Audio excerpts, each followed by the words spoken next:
Are you okay being on my YouTube live? Who I'm are on you? YouTube live. My name is Vegan Sign Guy. That's Oh, it. sure. Why All right, not? so my name is James. What's your name? Matt. Matt. Okay, awesome. Just 3 questions, right? Let's And roll they're with pretty it. simple. Yeah. The first one is, do you know what veganism is? I'll hear what's your your definition? So most people This will is your say, channel. it has to do with food. Like that's the general consensus, right? Okay. But it's not the definition.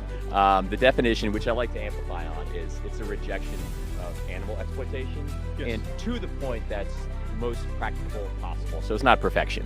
Yeah. The third Strive question. for it. Yeah, exactly, and that's veganism. It's not like it's some utopian nirvana. Yeah. The third question is, are you against animal abuse? Very simple. Yes. Reflexively, right? Yeah. So how do we balance collectively as a society our anti-animal abuse statement or posturing when we antithetically vote for it 3 times a day? I would say that has to do with the larger view of our political system and how we allow money to influence politics. And Okay. a significant number of people, even though they may not realize it, are exploited daily through what they deem as unbiased or their virtues of being holier Yeah. than thou. So Okay. I would say looking at actually being responsible in what we're doing, and also be more, we can put a spotlight on the cruelty that does occur. Then I'd say it's inherent. yeah, for it's sure. inherent. Like I said, Yeah. striving for better, but also acknowledging the slaughterhouses and how they do it and what's going on. Yeah. And people don't like to see that because it makes them feel bad. But they like the Exactly. convenience of going to the grocery store and getting Yeah. a nice, pretty package of meat. Yeah. When you don't really see how that's done, how that's exploited through the feed systems. and Exactly. Things like that. So I think our heart is what kind of echoes what you said about wanting to see better welfare. Our hearts tell it, and there's a reason why our hearts tell us that, because we know there's someone behind those eyes. Yeah. So let me ask you: Do you think we need anything nutritionally from animals? I'm a fireman, so Okay. Oh, that's cool. I'm gonna say That's a that badass job, this dude. is it can be fun. I'm gonna say that this is not my area of expertise, so Yeah. I would defer to someone that knows more than I do. Real quick, I got to tell you about a book called The Engine 2 Diet by his name is Rip Esselstyn. He was a firefighter for like 13 years, I think, and he wrote a book on whole food, plant-based eating, and he took like a fire team in one situation with heart disease, cancer, all kinds of risk factors, and Yes. turned them all into like these machines. But it's called the Engine 2 Diet. Okay. But so there's really nothing we need from an animal. Both vegans and non-vegans supplement with B12.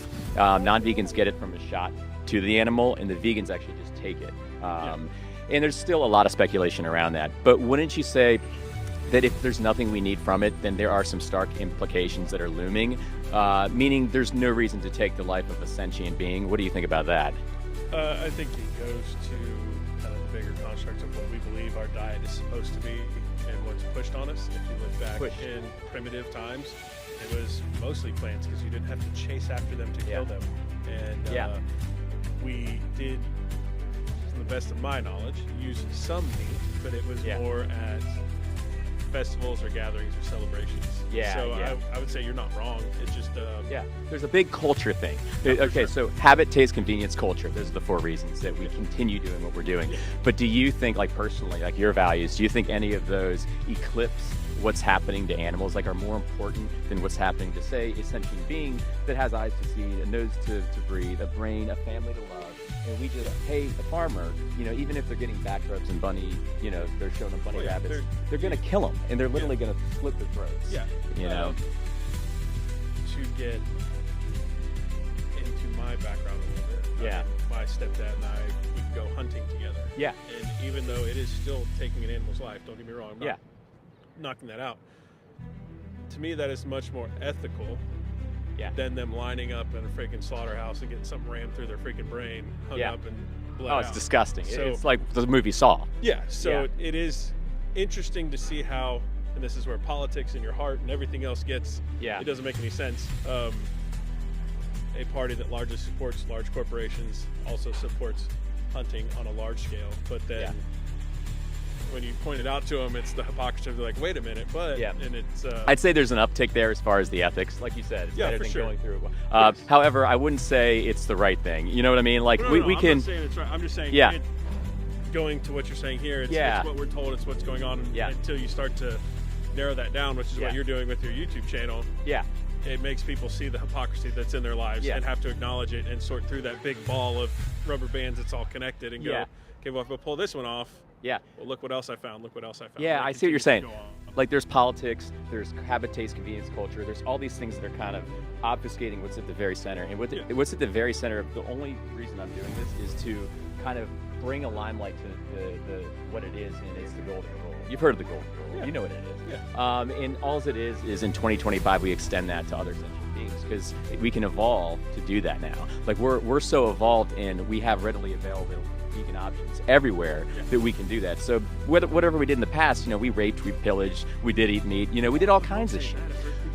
Well, that's I know, but that's not what I learned in history. Yeah, we want to leave that out. Yeah, don't get the three letters involved and everything. Yeah, it but upsets people. but sometimes you call. I know, but it's like we call a spade just to give honor to the situation, or to give to pay tribute to what is actually happening to them.